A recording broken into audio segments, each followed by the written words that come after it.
Do you know how with some properties, there's this big push to revitalize them, freshen them up, make sure that they don't go stale? So they change big parts of the properties, and big surprise, they actually run off all the old fans and they don't bring any of the new.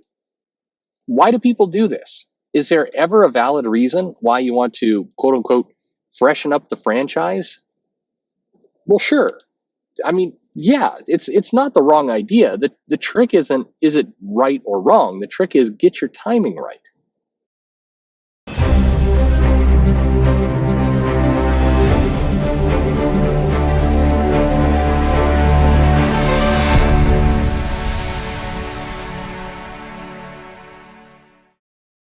Hey everybody, this is Perch. This is one of those cases where it's like right idea, wrong time. So it is absolutely true, 100% true, that franchises, properties, books, movies, music, everything else can become stale. An example of it, well, there's lots of examples, but keep in mind it's never quite how you think. So let me give a few more details and I'll throw in the examples.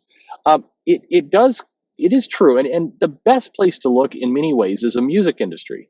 If a band just plays the exact same kind of chords and same basic song structure and everything else, and they just do that over and over and over, then eventually fans stop, they kind of tune out, your sales go down.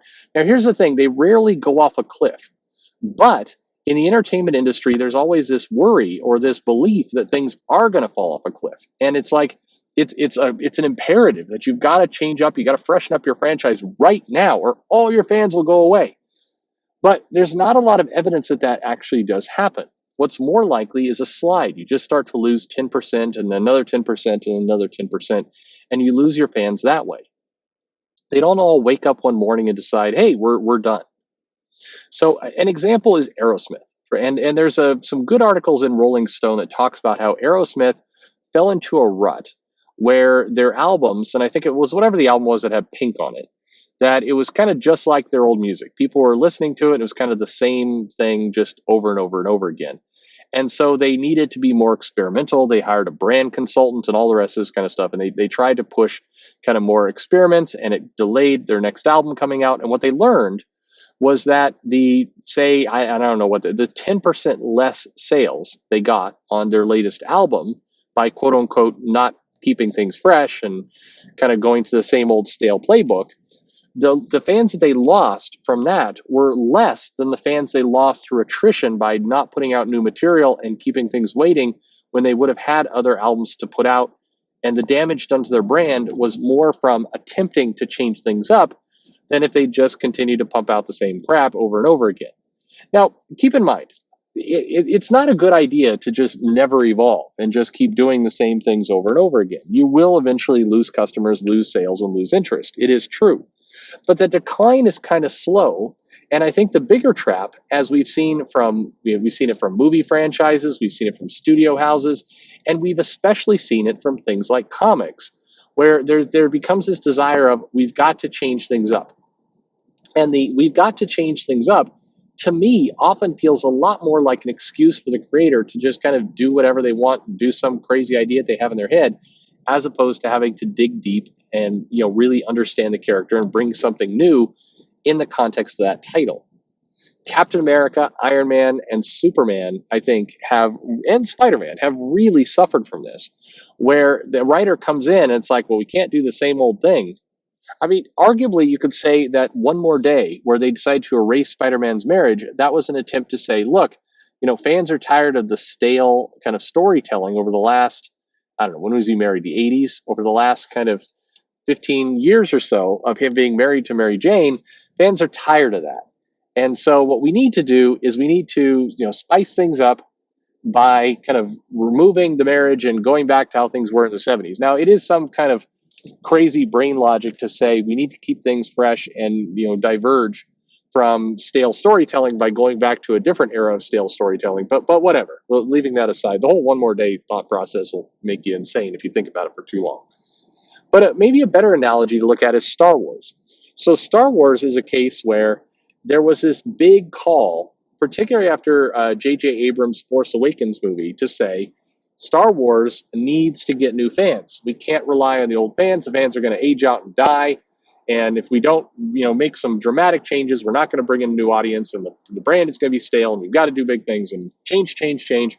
And there were focus groups, there were consultants, there were speeches, there were all these things, And then in many cases, this narrative kind of turned on itself, where it became, Star Wars is not just for one person. And the reality is, Star Wars was never just for one person. Star Wars was just Star Wars. It was just what it was. There's all these stories that would get told on social media around kind of gatekeeping, like, this young boy or young girl really wanted to get into Star Wars, but then older dudes told them, you're a girl, you can't like Star Wars. And, I'd like to put like $100 down for proof that any of this stuff actually happened. I don't buy that, like, there's these stories like, my daughter went to school, dressed as a Star Wars character, and a bunch of boys told her, you can't be a Star Wars character for Halloween, and they made her cry, and she came home, but I bravely told her, be Star Wars, and then she's understood the Force, and the Force was going to let her go out and trick or treat with Star Wars. That story isn't true. I'm going to say just bullshit. I'm sorry. I don't buy that story exists, because having gone to, well, put it this way. Let's say that story is true, and some girl put on a Star Wars costume and went to elementary school and was bullied by other kids for dressing like Star Wars. If that is a true story, that school has big, dramatic, systemic problems inside of it that have nothing to do with Star Wars. Star Wars is not the problem you need to address in that particular case. What you need to address is, like, your school is filled with a bunch of assholes. I mean, and I don't know what the teacher is doing, but like, nope. If somebody's, I have two young girls. One young girl loves the, princess, Barbie, all that kind of stuff. Loves Frozen, absolutely loves it. Like sing, ballet, everything else. The other girl likes Legos, likes to destroy things, enjoys guns, just, no problems. Neither girl has been bullied for anything, either direction. It doesn't happen. And, I just, the whole thing just seems very ludicrous to me. So, but anyway, I got off track. So with Star Wars, there's this desperate need. Hey, let's change up the brand. And the reality was, you can look at Star Wars and say, yeah, there are elements of this we should try and modernize. Hey, some of this storytelling is a little antique and old. Hey, maybe it'd be a good idea to appeal to kind of more modern sensibilities. Maybe some of this dialogue is a little old-fashioned. Maybe we need a new contemporary take on what the Force does. I mean, we had the Force that included, like, putting a helmet on so you couldn't see anything and swinging at a little flying robot. And then we updated it to be midi-chlorians that were in your blood that were Force powers. And then in the new one, the Force allows you to, grab a broom and sweep the floor more efficiently. I don't know what's going on with the Force. So absolutely, modernize it to your heart's content. But there is plenty of evidence. There's plenty of evidence that this idea that there will be a mass exodus of fans and customers if you don't modernize. There's zero examples of a brand or a property failing overnight because you did nothing but do the same old things. I mean, hell, there are, you can Quiet Riot. You know that band? You may not have ever heard of that band. And if you're under the age of 30, of course you haven't heard of that band. But Quiet Riot still plays a bunch of casinos up here, and they show up and they play their old songs, and people show up and they buy. No, they are not selling out arenas anymore. But the point is, you can basically limp into death doing the same old crap, and life will be fine. I'm not saying that's a great idea, and you are definitely leaving money on the table if you don't modernize. And for sure, you need to do that. It's just, lately, it seems like people are shrill about this need to evolve the brand. You see it with comics. If we don't appeal to new demographics and new audiences, the comic industry is going to die because all the collectors are aging. They're aging and they're going to be dead soon. And it's like, whoa. Okay, first off, most of the people we're talking about are in their 40s. Okay, they're not dying tomorrow. Okay, we've got some time. We have another generation here. I don't know if they're going to be buying comics into the 70s and 80s. Maybe you want to focus on maybe delivering some comics with larger print I mean, you could do that. You could just make the word bubbles bigger. I mean, God, that would completely wreck Bendis's comics, but you could do it. But they're not going to escape tomorrow. You don't have to like immediately start pulling the plug on everything that you're doing. And when Marvel tried all these different exercises back in 2016, and like all the characters all changed within like a 6 month span, it's like slow it down. You didn't you isolated your old audience. You didn't find your new audience, and you just drove everybody away.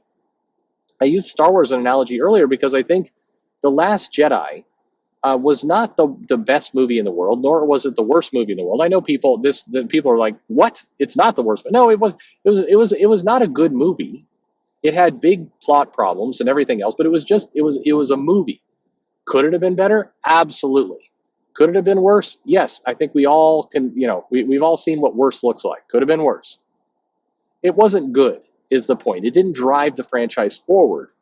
But imagine The Last Jedi, that's exact same movie, everything the same, but without all of the shrill kind of nonsense outside of the movie. The interviews where you had, Lucasfilm executives talking about how we've got to change the audience right now because the fans are getting old and dying and we've got to get new ones and we can't rely on these old dumb fans. I mean, imagine if none of that stuff had happened and they just kind of promoted the movie and the people showed up and did their jobs and they focused on, everybody came and gave the same boring interviews on the late night shows like, yeah, well, the hardest part about Star Wars is swinging that lightsaber around. You got to exercise your wrist because you're holding up this piece of metal and it's tiring after a while. So stunt coordinator come in and tell me how to do flippy flips and all that kind of stuff for them.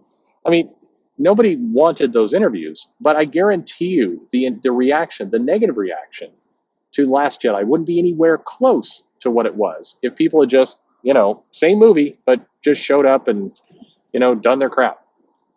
It was this harping on how everything needed to change. And it got definitely some people on Twitter all excited and they're like, yeah, Star Wars is for me. Yeah, yeah, yeah. But then it wasn't for them because those people didn't carry the brand forward. Today, the Star Wars brand is still viable, can still make lots of money, can still do all kinds of good things, but it's now going to need a little bit of rehabilitation because the whole topic is all effed up. Whereas most people who want to go see a Star Wars movie, whether you're, whatever your politics, your gender, your anything else, most people who show up to a Star Wars movie just want to kind of turn their brain off and be mindlessly entertained for 2.5 hours. That's what they're there for. They're not there to kind of contemplate the social construct and dynamic of science fiction films and how it's, defying expectations to no, people aren't that's not what they're doing. They're thinking about those things when they're showing up to a Academy Award, when you're showing up for Parasite and you're trying to kind of understand the social dynamics of people and how they respond to each other and all that kind of stuff, then yeah, absolutely. But Star Wars, no, that is not what they're doing. That's not what they're doing at all. So the trick is, and please don't misinterpret what I'm saying in this video. I do think that brands need to keep evolving and they need to be fresh and they need to, think about ways to improve and get new audiences. Absolutely. I'm in favor of it. I've got roughly 300 videos talking about this topic and how, yes, you need to reach out to a new audience, 100%. At the same time, you shouldn't do so out of a panic. You shouldn't do so like there's a crisis. You shouldn't do so blowing off your old audience that's currently paying you. Because the odds of finding that new audience, it's an art. It's not easy to do it. And so if you're spending all this effort trying to find the new audience and you haven't figured out how to keep your old audience, you're going to wind up with no audience. That's where you wind up in the end. I don't know. It like all things, it's just balance. Figure out what you need to do, come up with a plan, execute the plan. That's it. What do you think? Leave your comments below. When does a brand need to change things up and improve? And when does a brand need to just kind of chill out and kind of, bank the money that they've invested in the product? I mean, think about it too, like in terms of time invest. You invest your time building up a brand and a property. At some point, you need to just reap the rewards of that buildup. You don't set out to go, Well, I spent 20 years building up a valuable property. Now let's blow it all up and appeal to a brand new audience. It's crazy. That's not how you run a business. Anyway, let me know in the comments below what you think. Like, subscribe. If you haven't subscribed yet, please consider subscribing to the channel. Really always appreciate it when people do. Always appreciate it when people recommend to a friend. Follow me on social media. Send me an email. But most importantly, thanks for listening.